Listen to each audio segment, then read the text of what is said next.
welcome back to Plato's Cave. With me today, I have Sukaina Hirji from the University of Pennsylvania. She's a philosopher who is specializing in ethics and ancient philosophy, and I've invited her on the podcast to discuss a very recent paper, Outrage and the Bounds of Empathy. So thanks so much for joining me today. Yeah, thanks for having me. So like I was just remarking, I recently read your paper, which was published in October of 2022. Is that right? Yeah, I think so. Yeah. Okay. Super recent as far as like philosophy papers Yeah, for go. sure. Yeah. It's very rare that like I get to read a paper that was published within the past year, that like the Right. author might remember something about. I mean, Like we'll see how much I remember, but it's true. I mean, I send out invitations all the time, and I'm thinking like, oh, this was like 2017 or whatever. It's like right. super recent, and the people will Yeah. email back like, I'm sorry, I would love to talk, but I have no recollection of what I wrote in that paper. Well, and I mean, I'm sure you know this, but the sort of from the time when you start a paper or even finish the paper to when it Mm. actually comes out in print, there's usually such a lag time. So yeah. And by the time like it finally gets published, you're so sick of like even looking at it that you can't bear No, to it's think about it. true. And I also have a bad memory, so I often have the experience where I have to actually reread the paper just to remind myself what I was even doing. Yeah. Yeah, well, don't worry because I reread the paper just last Perfect. night. So One of us remembers. Yeah. maybe I can tell you what you're up to if you forget. Great. I wanted before we talk about like the paper in general, we Yeah. were chatting how this is kind of not like a recently burgeoning area of philosophy, but it Yeah. seems like a lot of kind of people are diving into this. What I was curious, like what made you interested in anger as like a philosophical topic? Yeah, I mean, it's a really good question. I think there are a bunch of things, and maybe some of this is sort of like reflective of the more general interest. I mean, some of it is personal. Like, I just am somebody who's very prone to anger. Same. And it's, yeah, and it's something that, I think I have complicated feelings about because I think on the one hand, it really serves me in a lot of ways. I think on the other hand, it's really not always helpful. And a lot of that sort of tension is kind of what I'm working through in the paper. It's just the ways that I think anger can be both really valuable and at the same time damaging or destructive in certain ways. And so I think there's that, but then I also think there's sort of like more broadly sort of a cultural moment where you're seeing a lot of kind of collective public expressions of anger in political contexts. So, I think the Me Too movement, I think during the pandemic, like the shooting of George Floyd and sort of like protests around that. I also think just the sort of like more general discourse around kind of cancel culture on social media. I think all of that has sort of like brought some of the kind of like roles of anger and kind of public civil discourse like to the surface in a way that I think has just maybe reinvigorated a bit like our attention towards it. Hmm. Hmm. Yeah, and it's I mean, I that sounds, all very plausible to me. And also like for myself on a personal level, it's it has to be like one of the most common negative emotions that I feel. Yeah, And yeah, so I mean, I remember, like I mentioned I read this in a seminar last semester and I was just like loving every paper because I was like, okay, yeah, I've got to figure this out for myself. yeah, Because like yeah, yeah, because I don't have anything resembling like a structured relationship to anger. So, you know what I yeah. mean? So like it's such a live issue. In Yeah, and I really feel I mean, I really, I think I use a lot of my work as like therapy. Like I really yeah. believe the sort of like therapeutic role of philosophy. And so yeah, I think, I find that like writing a paper about something is often like the most helpful thing for me, just working through my own relationship to hmm it. hmm Yeah, no, totally. Like I'll figure out what I actually think about something when I'm figuring out the outline or actually writing it or Yeah. whatever. I'm like, oh, you know what? That sounds right to me. Yeah. Yeah, exactly. Yeah. No, I'm looking forward to discussing the paper because you draw on a lot of like recent examples from the news, a lot of like Yeah. recent sort of just interpersonal examples, and it made me think of a ton of just past experiences that I've had too. Oh, cool. Uh, Yeah. No, mhm. I'm glad to hear that. Yeah, no, it was a very and I liked the kind of style of writing it. It it didn't commit that philosophical crime of being interesting but unreadable. So Yeah. so, so, No, So, I'm glad. Yeah, I do try to write papers that people can read. yes, no, I've noticed that recent papers do such a better job than past ones. I mean, even as Yeah, early as like, I won't say the name because I don't need to say the name of the yeah, paper, but it was yeah, like 2003 and it was literally yeah, unreadable. You know, yeah, yeah, yeah. I mean, I do. Yeah, I've sort of enjoyed seeing the ways that the field has changed in the last decade or so. Like, I think partly there's sort of just more interest in kind of social issues brought, like the social world broadly construed. But then I think, yeah, there's sort of a bit more openness to like different styles and ways of sort of developing an argument, and that has felt really nice to me because I think Hmm. like when I was in grad school, I remember there was this kind of like way that a lot of people were writing papers where you would name a view and then you'd have a sort of like technical machinery and not that there's anything wrong with that sort of style, but I think it's nice to see that there's just sort of like different models now. Hmm. Yeah, I totally agree. So actually, I had my first question is about the Yeah, yeah, second sentence in the paper. yeah. So Which you'll remind me of. yes, which I'll read you the first two sentences. So you begin the paper by saying, often when we are angry at someone who has hurt us. Our anger is a protest against a perceived mistreatment, and its function is to hold the person accountable for their offense. So I mean, I think that I was interpreting this right, but when you say that like often our anger is a protest against the perceived mistreatment, I take it that like insofar as we're talking about anger as primarily an internal emotion and not an expression of anything, the protest is also sort of like this internal reaction Right. against the mistreatment. Yeah. Okay. Yeah. Okay. Yeah, I mean, I think that's a really nice sort of question because people do distinguish between sort of like feeling an emotion and expressing an emotion, and then there's a question of like, is the function, in the case of like resentment, if we think about it as a kind of protest, is that only when it's expressed, or is it also Hmm. the sort of feeling? And I think it depends a little bit on what you think the protest is. So if you think like what part of what the protest is just a protest within yourself about sort Hmm. of like um sort of expression of self-respect or standing up for yourself or like recognizing for yourself that you've been mistreated, then I think that even without the expression there is that. If you think of resentment more as a kind of sanctioning behavior where you're sort of like it has to do with the offender, then of course like the expression is going to matter. Hmm. Hmm.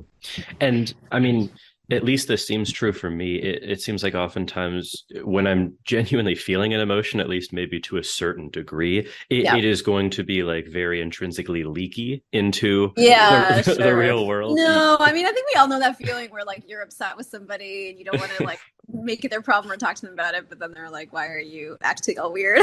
Yeah, yeah, yeah. Or like, or you just have to kind of like get away from them or something, and then even that is Exactly. like a Yeah. manifestation. Yeah, totally, totally. Yeah, so I guess maybe I'll just say at the top what I take some of your like main goals in the paper to be. Sure. Yeah. Cool. Okay, because it seems like there are four main ones. So you want to develop an account of outrage anger and contrast it with other kinds of anger, which I thought was really interesting. And then show the benefits of outrage anger, especially in certain contexts, but highlight that it comes with these really kind of unshakable epistemic and prudential costs, and then kind of conclude with broad theorizing about when it might be more wise to adopt this. Yeah. Yeah, yeah. Which I liked. There was no chaff in the paper. Like it was it was you weren't like wading into some whatever and like adding three or four extra pages. So it was very Yeah. Yeah. the I'm glad pages you were feel that way. worthwhile. Yes. Yeah, I mean, it's funny because it's a paper where I was just trying to think through again, like my own sort of relationship to Hmm. anger. And I was really thinking about these sort of like, cancel culture kind of moments where, you think like screw all men or screw all white people or like whatever it is. And, sort of thinking about like in my own relationships, in my sort of like friend groups, my communities, just like the ways that people sort of use anger and sort of martial anger collectively in these contexts. And so, yeah, in a way, the paper, it's not the kind of paper in moral philosophy where my goal is to like come up with a prescription. I'm not sort of like trying to Hmm. argue like we ought to X or we ought not to Y. And so, in some ways, like, I really appreciate your sort of characterization of what I'm doing because in some ways, like, I'm just exploring, I'm just sort of like asking a question, and I do sort of try to like develop a kind of some conceptual resources around anger, but ultimately I'm really just exploring this kind of like ambivalent nature of this kind of anger, and that sort of bringing out that sort of ambivalence is much more important to me than coming up with any kind of like clear prescriptions about when and how we should feel outrage. Mm-hmm. Yeah, that I mean that really tracks my like journey through the anger seminar where Yeah. at first, like I came Yeah. in like trying to just the wheels of like justification started Yeah. off where I'm like, oh, I'm Totally. angry all the time, so it must be Yeah. right. So I was like looking Yeah. for all these ways to defend it. And then Yeah. like, you read like Nussbaum and Seneca and you're like, Yeah. and Pettigrove, and I'm like, oh, this is a Sure. pretty dumb emotion. You know what I mean? I Yeah. should try to get rid of it. But then you think about it and it's like, well, no, it kind of works well in a lot of these contexts. And Yeah. then but it's hard to define like in any sort of systematic way. Yeah. So you know what I mean, like I kind of like ended up with, yeah, like you said, like a lot of ambivalence about like, well, it just, I don't know, it seems like more wise at certain times and more unwise at other times, and I don't really know that I can do any better than that. Yeah, I mean, I think that's right. It's just something, it's kind of true of a lot of my work right now is that I'm really interested in these kind of like ambivalent responses that we have towards things and what they kind of tell us about the world. And, I just more and more sort of like am inclined to think that there's like real philosophical progress in just describing Mm, that kind of ambivalence or tension, and sort of like noticing that in a lot of these cases are just kind of competing reasons, and there's not going to be some clear determinate answer, or at least not like a universal one. mm, mm. Yeah, totally. I mean that maybe I'll just table it for now, but like Yeah. I'm really interested in your thoughts about the intrinsic versus instrumental reasons debate Yeah. around anger. But maybe I'll flag that because I think maybe it's better to get some like things on the table first before Sure. Yeah. talking Yeah. about it. Yeah. Cool. Um well, I guess a question for you, because there's kind of like the case of Chanel Miller is central in the paper. Yeah. Yeah. Do you want, and a lot of like the quotes I have of you discussing different types of anger will use that case? Do you want to Yeah. give like a brief synopsis of it and then I can ask a question? Yeah, sure. I mean, I've noticed in a lot of my work recently, I'm really drawn towards using kind of like real life cases, because I think it's really helpful to have an example when we do philosophy, but I also really find for me a lot of thought experiments tend to feel a little bit too thin, like they don't feel like real world examples. They don't tend to have the kind of like, I mean, by design, they don't tend to kind of be quite as messy. And I also think sometimes it can feel a little bit, especially when you're talking about the social world, and especially when it comes to sort of like marginalized groups, it can feel a little bit sort of, I don't know, uncomfortable to kind of like be creating these thought experiments about cases of like oppression or domination. And so, yeah, I've really been drawn to real world examples, and I was looking for a kind of case of anger, and I had picked up her memoir because I had read her sort of like Mm, the sort of viral post that she did post trial. So the story, for those who don't know, is that she was actually like don't I'm gonna not even remember the details, but Chanel Miller was assaulted on the Stanford campus by a student at Stanford at the time, Brock Turner, mm, and the case became quite famous because in the trial, Brock Turner was given a very lenient sentence by the judge, and the judge said a lot of things about how he didn't want to kind of ruin Brock Turner's life and his promising athletic career. And so it was a case where I think a lot of people felt like the judge felt a disproportionate amount of sympathy towards the offender, Brock Turner, as compared to the victim. And I think a lot of the sort of public discourse about it sort of like reflected the same kind of sympathy for Brock Turner. And so, yeah, it became a case that kind of like got a lot of media attention. And then Chanel Miller published a kind of anonymous, basically mm, victim statement where she kind of described her experience at the trial. But then later she sort of like publicly identified the case with herself and wrote a memoir about it where she kind of like fleshes out her experience mm. during the trial and afterwards. So yeah. Mhm. And and I guess for like the purposes of the paper, an important feature of the case was that, you know, her being sort of sequestered in the trial setting for an extended Yeah. period of time and having that, she was kind of plucked from her normal moral community and like Yeah. dropped into this foreign one Yeah. where, yeah, her sort of I mean, I guess this is a good way to contrast outrage anger with reform anger, Yeah. which you do on page 3. I'll read you a quote. Um, so you're suggesting that Miller's anger is not really directed towards the offending party, being Brock Turner, at all. Her anger is outrage anger, a kind of anger at the state of affairs in which the offense against her is unintelligible as the offense that it is.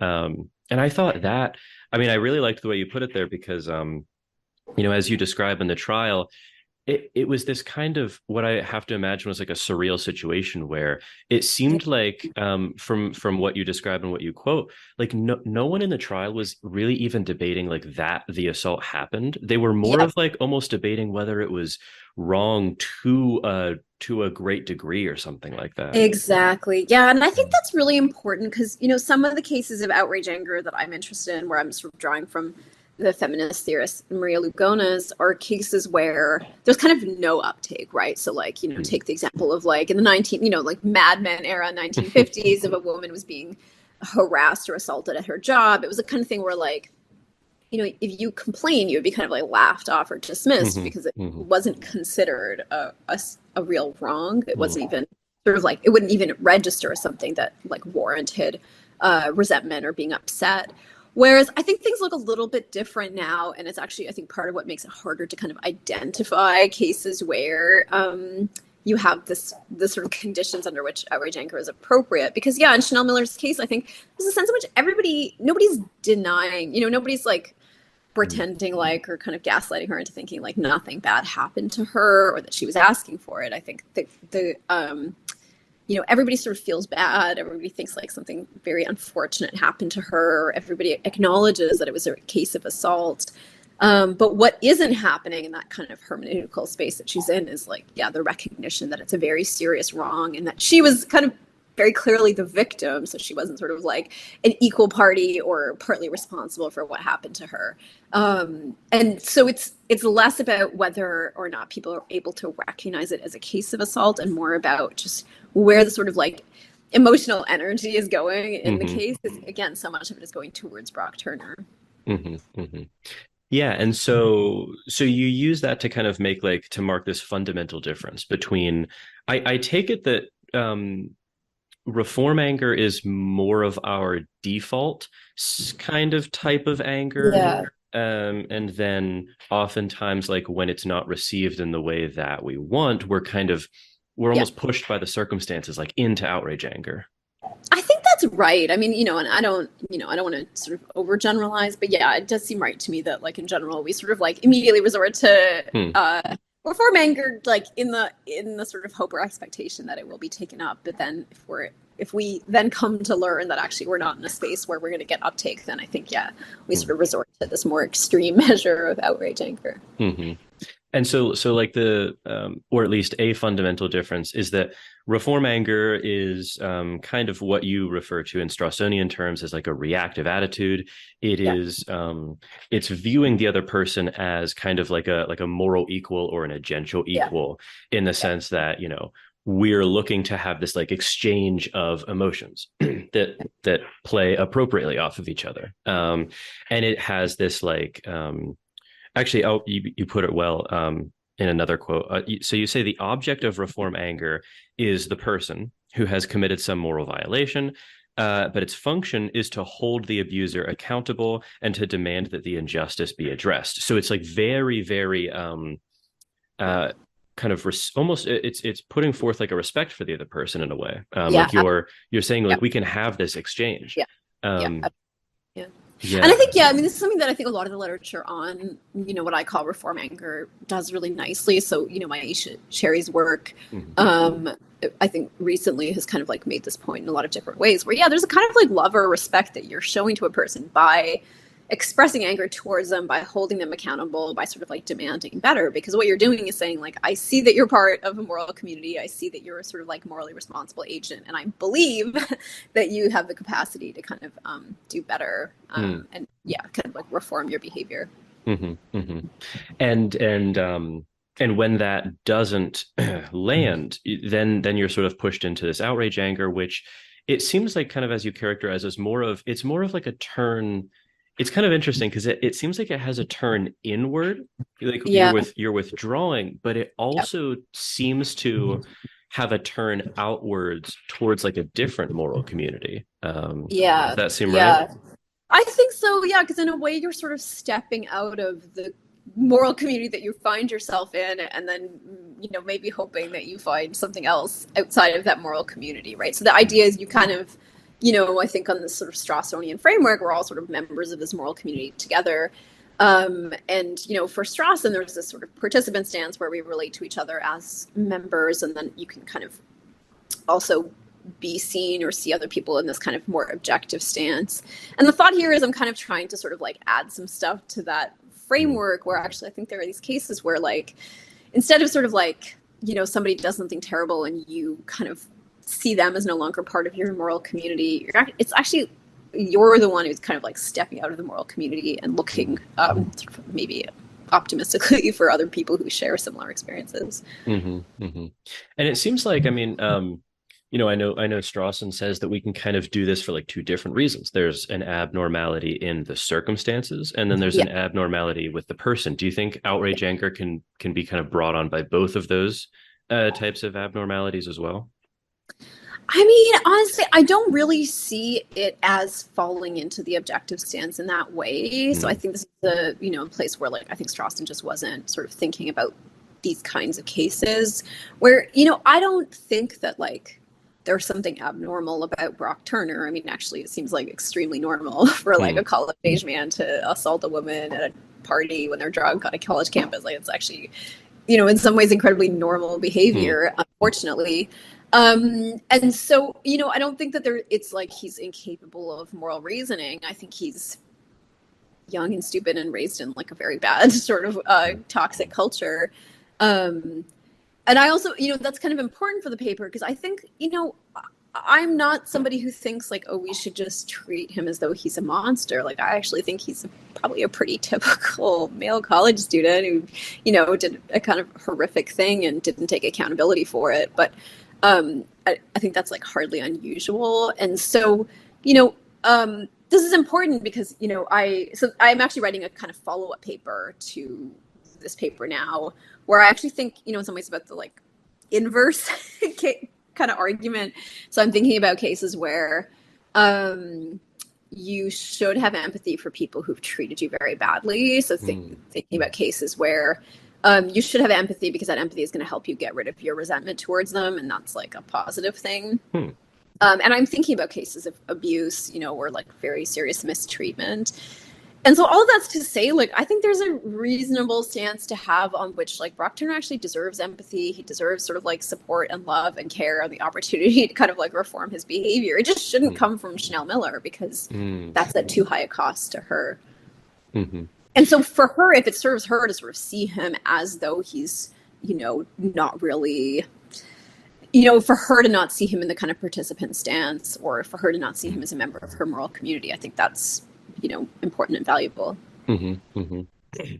Yeah, I mean that's really interesting. It kind of makes me think of I think that Gary Watson says like that sense of there, but for the grace of God go I. Like we're Yeah. all in some Yeah. deep sense like really lucky not to have, Yeah. whatever it was, like bad formative circumstances Sure. or whatever it is. Yeah. Yeah. Yeah. Yeah. Yeah, that's really interesting. Yeah, I was curious then if I was understanding. Like you said, you draw on the work of Maria Lugones a lot in the paper, and I I wanted to tell you my interpretation of first order and second order anger and what the debate is, and then see Sure. what you thought of my. Yeah. Yeah. Yeah. Okay, Yeah. Yeah. okay, Yeah. cool. Because this was in the seminar, this was like one of the main points of debate. Is like what is Oh, at interesting. stake between. Okay, cool. Yeah. So Cool. okay, so I'll read a quote from you first. Okay.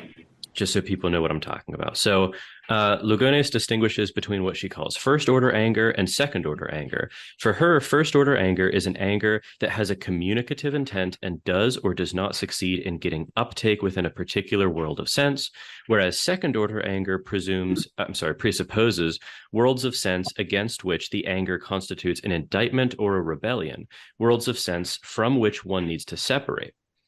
So I was thinking about like, okay, so in both of those contexts, what is at stake? And it seems like maybe the difference there is like in first order anger, both parties agree what's wrong or what would be wrong, but are Mhm. disagreeing about what the facts are or sort of like what happened. Yeah. In Yeah. Nussbaum's terms, like the conversation is over whether anger is well grounded. Yeah. But in when second order anger arises, everyone is, and this is kind of illustrated in the case of Chanel Miller, everyone agrees what happened, but the debate Mhm. is over whether it's wrong. Yeah. Yeah. I think that's right. Yeah. Yeah. Okay. Okay. Cool. Um, and honestly, like I read that this was one of those like awesome moments when you're reading something and then you realize, oh wow, like this has been this like inchoate thing that I've recognized for years, but like never thought about it explicitly. Oh, awesome. Yeah. Yeah. No, Yeah. I think it's a really, yeah, I think it's such a helpful distinction. And I mean I mean already just reading that and like thinking of just past like experiences of Yeah. mine, Yeah. there's like a particular fury that when you are forced into like this second order anger, that like evokes in me because I Yeah. it's there's almost a sense in which like it's you can find a sense of peace with, okay, well, like we both agree that if I did lie to you, that would have been wrong, but like Yeah. we're just debating over whether what I said was a lie. You know what I mean? Like Totally. that's at least a reasonable disagreement. But when Yeah. you and I both agree on exactly what happened, and you're just like, you know what, I don't think that, like I don't think Yeah. that was wrong, and I'm like, Exactly. Yeah. yeah. Yeah. Yeah. Yeah. No, exactly. And I think, yeah, I mean, there's a special kind of theory, I think, because you're sort of being treated as though your emotions are kind of unintelligible, right? Like, and you see this a lot in cases of abuse where the person's kind of like, I don't know what you're talking about. Or like you're kind of overreacting, or Hmm. that's not an appropriate response to what's happening, or something Hmm. where it's not like I didn't mean to hurt you, or like you misheard. It's just a very different kind of, I think, Hmm. discussion, and sort of like, yeah, treating you as though um, the emotions that you're having are just kind of like completely off base. Hmm. And it's just it's also like so when the conversation gets to that point, it's so disheartening because you're losing sight of the success conditions of like the disagreement. Like at Yeah. least we can figure out, Yeah. well, this rarely happens, but like you can figure out like whether Yeah. or not something was well grounded. But like if you're Yeah. like inhabiting separate moral communities, like there's Yeah. not a lot of room for resolution there. Yeah. I think that's right. And I think also, again, it can be sort of damaging to how you see yourself, your own kind of self conception, if you're trying to convince somebody, like, if the argument you're having is like trying to convince somebody else that you deserve like care and respect, Mm. that could actually be really damaging to you to have to sort of be in a position of being on the defense about something like that. Yeah, yeah, like there's like a fundamental way in which like this shouldn't be Yeah. part of the debate. Yeah. Yeah, that makes sense. Um, so when uh you refer to Lugones' use of worlds of sense, Yeah. I interpreted that this was another thing we were debating in the seminar. Yeah. Yeah. Yeah. Yeah. I interpreted worlds of sense as sort of like worlds of value, or maybe specifically like values relevant to that disagreement. Uh-huh. Um, I didn't know how you were interpreting the worlds of sense. Yeah, I mean, it's a really good question. And, like, I'm not a Lugonis scholar. And I Mhm. also, there's a sort of tricky translation that happens when you're sort of reading work that's not in the analytic tradition, and then you're sort of trying to translate it into the analytic tradition. And so I don't take a sort of like very clear stand about this. I think I use the idea of like a kind of hermeneutical space where I have in mind something like the thing you're describing, of just like set of sort of beliefs, ideologies, assumptions, values, all that kind of stuff that just sort of shapes how we interpret the world around us. Hmm. And that can include all kinds of things, including, what we think matters, or, Okay, so that makes me wonder if the kind of like dominant world of sense uh, can that so I think all of your examples involved one person in a larger group of people. But I was wondering if the dominant world of sense could also, it doesn't have to be sort of like a numbers difference. It could be a yeah, difference in other ways too. So like in a relationship, maybe if like yeah, one person kind of holds more of the cards or something, definitely, yeah. yeah, then the dominant world of sense can actually be located in just one other person. Yeah, I think so. I mean, it's like in this paper, I don't really think about the case of just like one-on-one sort of intimate relationships. Hmm. Um, but yeah, I think, um, so yeah, I'm interested in kind of like, thinking about sort of like more political kind of context where there's a kind of dominant group and a sort of less dominant group. But yeah, you can imagine, I think, the same dynamics playing out even in Hmm. like a one-on-one relationship where there's just like power dynamics in place. Because it's Hmm.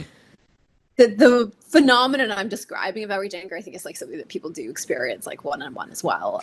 But I think there are often these kind of like background social forces at play. Hmm. Hmm. Yeah, yeah, that totally makes sense. And also, I mean, I can imagine like a circumstance where you are in a, a larger group, but then having like a conversation with one member of that group or something, and Yeah, they're like they would be inheriting almost like the power of the group in that situation. So you would I still think be, so. yeah. I mean, I think you see that a lot. Yeah. Hmm, hmm. Yeah, that makes sense. And it seems like so okay, so then experiencing outrage, anger in those contexts is sort of it involves this like withdrawal Yeah. from the aim of even sort of like, I mean, the way I read it is like you're when you turn inwards, like you're giving up on the aim of um reactively exchanging with these people. Like you have Yeah. to pull back Yeah. because you're realizing like this anger like doesn't just it does has no uptake. Um Yeah. yeah, and then when No, you yeah, I oh agree. yeah, no, Yeah. go ahead, I'm sorry. Go ahead. No, no, no, please. Yeah. So that's the turn inward. And then it seems like there's also, and I wonder if this is a constitutive part of outrage anger for you, or if it's like a correlate, um, that you also have this sort of like turn inwards, but then this turn, I don't know, like backwards or outwards or something, like calling out to what you hope is a shared world of sense. Yeah. Mhm.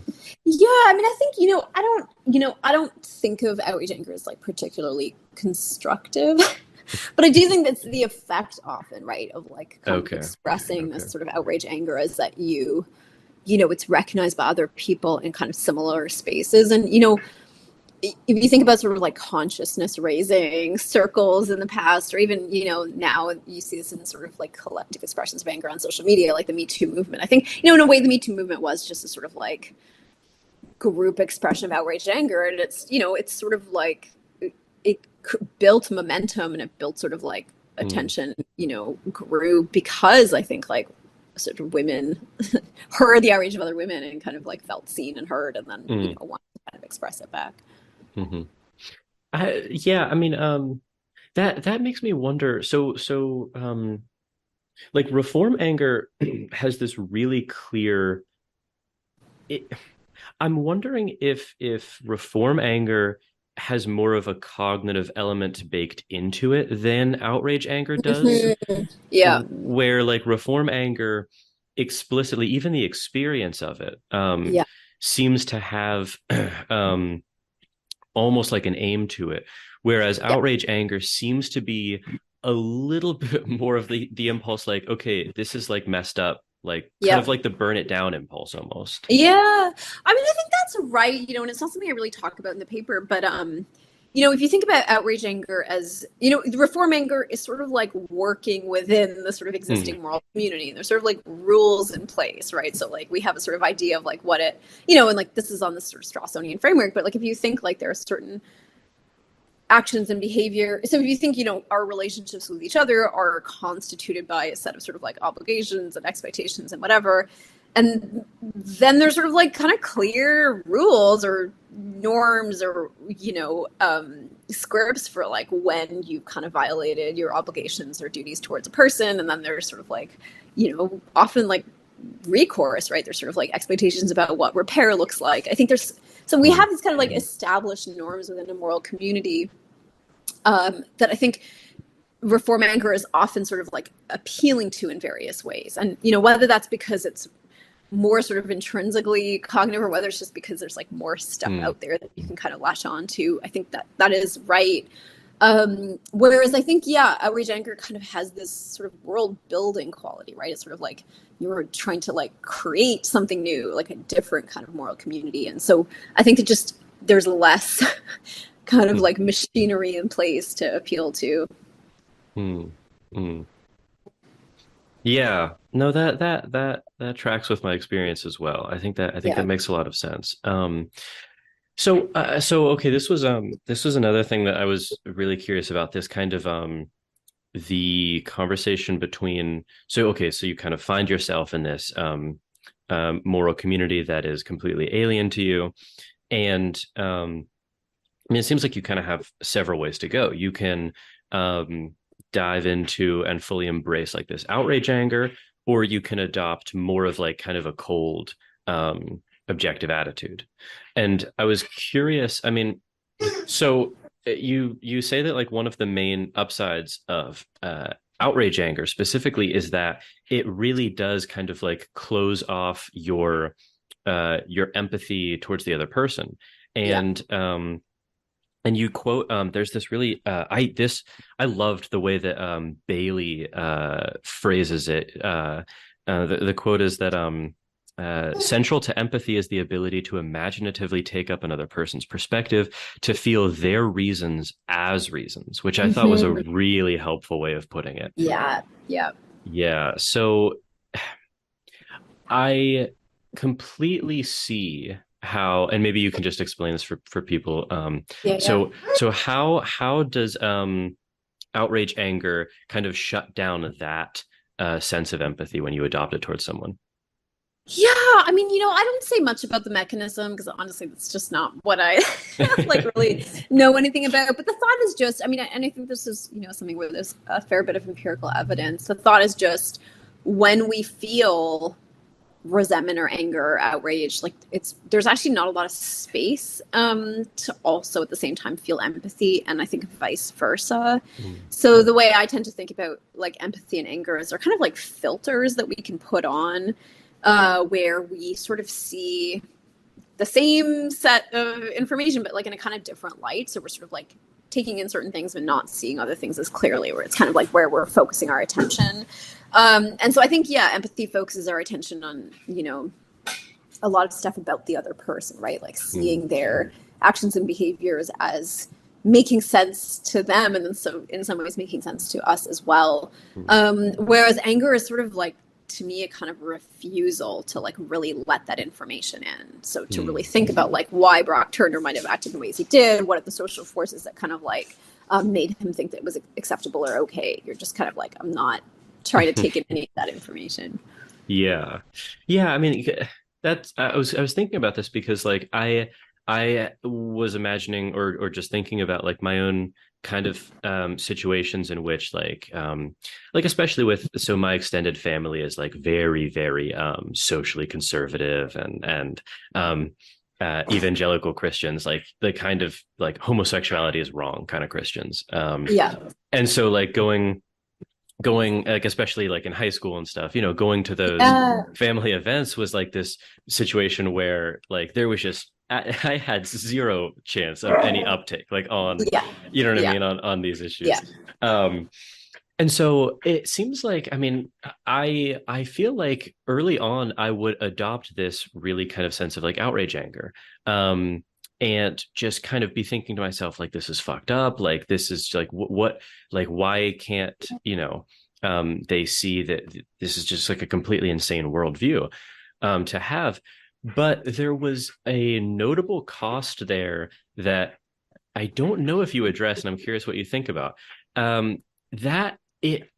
Maybe this is more of like a confession than anything else, but it was hard for me to keep outrage, anger up and humming internally, but not Yeah. have that bleed out into kind of my external behavior. Whereas the adoption of something more akin to like an objective attitude, just like a cold, Yeah. almost like turning off of reactivity, really allowed me to sort of like get through those situations like with much more grace. Yeah, interesting. Yeah, so I mean, I take it the question is like, outrage might be one way to kind of like block your ability to sort of like engage or feel empathy, but like maybe just like shutting down, like maybe just like a sort of like different kind of like distance or refusal is like a better mechanism. Is that what you're thinking? Yeah, and I don't know if it's like I Sorry, don't there's know a lot that of dog activity in the it's background. all good. What kind are they? So there's my dog, and she has a friend visiting, and Oh, so that's she's cute. a husky lab mix, and then the other dog is like I think a Grand Pyrenees. He's a rescue, so Oh, yeah, oh, they're they very really cute. love each other. But of course, anytime you're on Zoom, they decide it's time to play. No worries. No worries. Um, what was I? Oh, Yeah, yeah, yeah. Oh, I don't know that I would like make the claim that one is like somehow better, but maybe like in some circumstances one is like more wise to adopt yeah, or something like yeah, that. yeah. I mean, I Yeah. guess again, like maybe I would sort of question, so think about the distinction between like feeling and expressions of anger, Hmm. and then also just like the different ways that anger can look. Because I kind of wonder if like the thing you're feeling isn't a version of outrage, it's just one that's causing you to sort of like pull away and feel distance or withdraw, as opposed to sort of like, because the problem is, right, like if you're in that sort of environment and you express outrage in a different kind of way, like Hmm. it is going to feel like engagement, right? It's actually going to be read as reform anger, right? It's going to be read as like you want to have an argument or a conversation, and that's actually what you're exactly trying to avoid, right? Is that you're actually going to like separate yourself from the kind of like world in which this conversation makes sense. So, I don't know, and again, yeah, I sort of I feel the worry of like, does it really make sense to call the thing that's happening with you outrage in those cases when it really seems more like a kind of strategic withdrawal? But yeah, I sort of I wonder whether actually it is a way of kind of feeling outrage and expressing it in a way that's actually allowing you to step away. And then it's the Yeah. kind of thing where like you might actually express the outrage differently in a different space, right? Like you might sort of then like talk to your close friends and be like, I Yes. can't believe that. Yeah. That's exactly how it works. Yeah. Exactly how Yeah. it works. Yeah. Yeah. And Because again, then it's like Chanel Miller isn't, when she's expressing anger, she's not doing it at Brock Turner, and I think that's like the kind of yes. yeah, Yeah, totally. Yeah.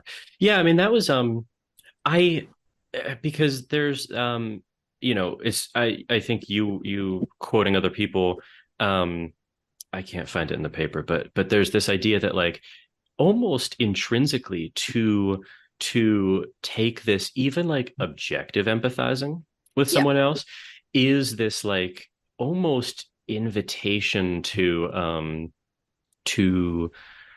lose your outrage even like at the situation or that the situation is happening because you sort of like see them as whatever it may be, like a mere byproduct of something, or if you see their reasons like as reasons, then it naturally like diminishes anger. And um maybe it naturally my thought was like maybe it naturally diminishes anger, but I don't know that it naturally diminishes your how do I want to phrase it, like your ability to hang on to the values that you have.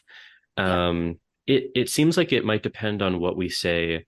The quote was uh, um, from Bailey, like seeing their reasons as reasons. And yeah, I wonder if it might turn on like what we mean by that, because if you see their reasons as the reasons that were relevant to them, yeah. then I don't know that it does really necessitate like a loss of your own values. Yeah. No, I think that's right, and this gets to like the paper that I'm working on now, where I'm really interested in sort of literature on forgiveness, where there's this kind of like classic puzzle about forgiveness, which is like if you had good reasons to be angry in the first place and nothing undermines or changes those reasons, then like why would you ever forgive a person? And there's different strategies that people take, and the strategy that I sort of suggest is that actually feeling empathy towards a person and seeing their reasons as reasons kind of puts you in a different stance in relation to the person. So you're still in the sort of participant stance, but you're no longer in this kind of retributive stance where you're evaluating a person's actions with respect to whether they treated you in the ways that they owed you. You're actually evaluating their actions and behaviors in terms of something else. And I call it like the relational stance, which is the stance where you're thinking about whether you want to continue to be in a sort of relationship of shared vulnerability with the person. And that's important because, yeah, I think you're right that it in principle, it should be possible for you to feel empathy towards a person, see their reasons as reasons, not have that sort of like change or revise or undermine any of the reasons that supported your resentment. But for you to kind of be able to hold both things. I think what's going on in the kind of outrage cases that I'm interested in is because of the sort of background conditions where there's this sort of overwhelming pressure on, say, a victim of sexual assault to kind of defer to the experience and concern for the offender, that it's like really hard to hold the sort of seeing their reasons as reasons alongside the seeing them as having reasons to hold on or to feel like they deserved better treatment, because the background context is one that's kind of overwhelmingly pushing them in the direction of only caring about the offender. And so I think when you are in a situation where those background conditions are different, so I think about, in this other paper, I think about the case of like parental abuse, so a parent abusing their child, but in a situation where, it's a parent from a kind of marginalized background and like they're experiencing a lot of kind of financial stress and racism and all kind of stuff. And so you can kind of understand why a parent under these like extreme stressors might actually not be able to treat their child in the ways that they deserve. And I think you can also understand why a child in that situation might really want a relationship with their parent despite all of that, because they're both from these marginalized communities. They actually really need like familial relationships, to sort of like survive in the world. And so, yeah, I think just thinking about different background conditions, I think actually really changes how we think about the interaction of empathy and anger. Yeah, totally. So maybe we'll wrap up on this question, because I mean, like your your paper in a way like blurred even more for me this Yeah. debate over like intrinsic versus instrumental reasons, and not Yeah. blurred in a bad way, but like it highlights how like messy just inherently it is. Yeah. Um, so basically, I mean, for people who might not know, like instrumental reasons to have a certain reaction, emotional reaction, are reasons like in virtue of other consequences, good or bad. And then if something is an intrinsic reason to have an emotional reaction, it's just because it's fitting to what is actually what it's responding to. Yeah. And I I am so, that's like the thing that I'm kind of still trying to work out from the class. Like Yeah.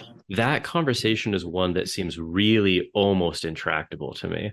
Yeah. And I was Yeah. curious, like how, in this work and then further work, like you're viewing those concerns around emotional reactions.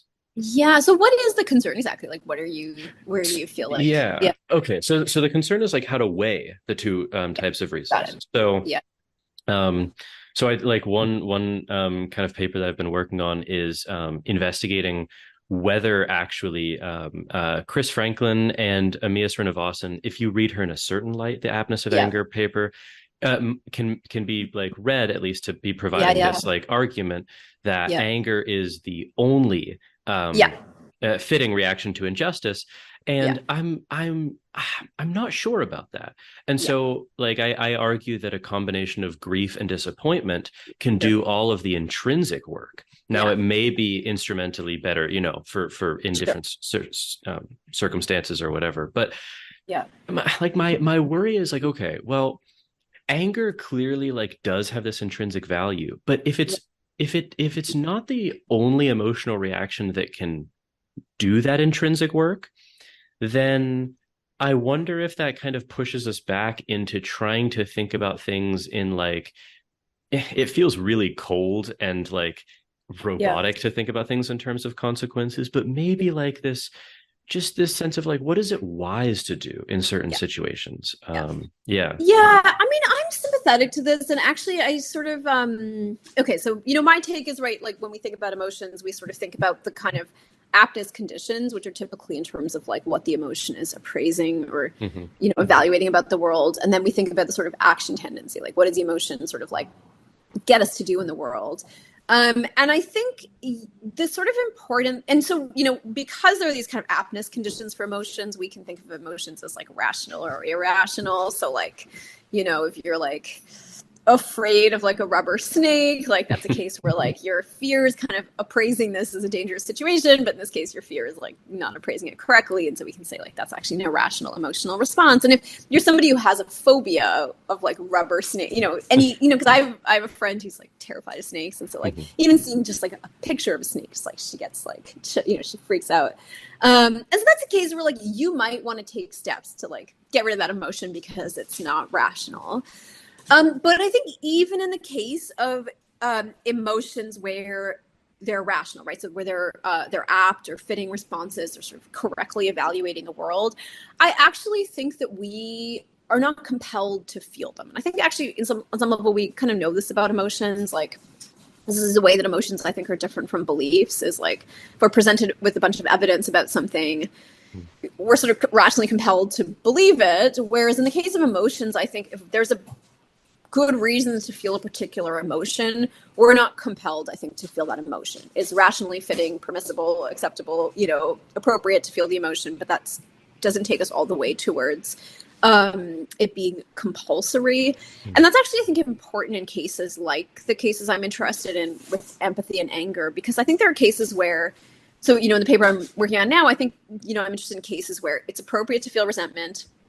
It's also appropriate to feel empathy, but you're not really going to be able to feel both at the same time, because you feel empathy is going to crowd out the resentment. If you feel the resentment, it's going to crowd out the empathy. And I actually think these are cases where it's rationally permissible for us to decide which of the things is more important to us. And as you're saying, like, I think there are cases where resentment is not going to serve us because we might want to have a relationship with the person and resentment is not going to get us there. We might want to sort of restore trust and comfort and safety and all those kinds of things.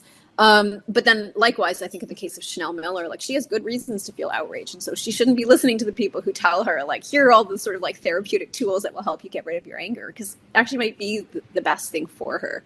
Hmm. And so, yeah, I mean, I think, and so, what you're sort of pointing out is like, sometimes there are these kind of instrumental reasons to maybe question whether, even if the emotion is fitting or appropriate, whether we should take steps to kind of get rid of it or focus our attention on other stuff and cultivate other emotions. Hmm. Yeah, especially if there's nothing intrinsically lost with Yeah. responding in other emotional ways. Yeah. Yeah. Yeah. Well, okay, we're coming up on an hour, so I want to let Yeah. you Yeah. go. But I really, really enjoyed the conversation. Thank you so much Yeah, for coming no, on. it was my pleasure. Thank you so much. And yeah, I mean, it's such an honor and pleasure to have someone read my work. So thank you. Yeah, of course. So this paper is on. It was published in Philosopher's Imprint, which is completely open access, right? So It anyone is. can get Yes. this. Exactly. Okay, Yep. cool, Yep. cool. Yeah. Well, it's extremely readable, even as a philosophy paper. So It's the best compliment. Thank you. I recommend that people read it. I'll provide a link to the paper in the description of this. And then, as far as forthcoming work, where can people kind of like follow you and what you're up to? Yeah, I have a website that's just my name. I'm pretty Googleable for better and for worse. So my website is probably the best source of information. It's never fully up to date, but I will be updating it soon. And then I'm also on Twitter, again, under my name. It's pretty easy to find. I don't post much on there, though, so it's not a Yeah, great source. that's probably wise. Yeah, I think Yeah, so. I think yeah, so. yeah. Okay, well, stay on the call for a minute if you would, but Sure. I'll stop the recording. And again, thank you so much for doing this. Of course, yeah.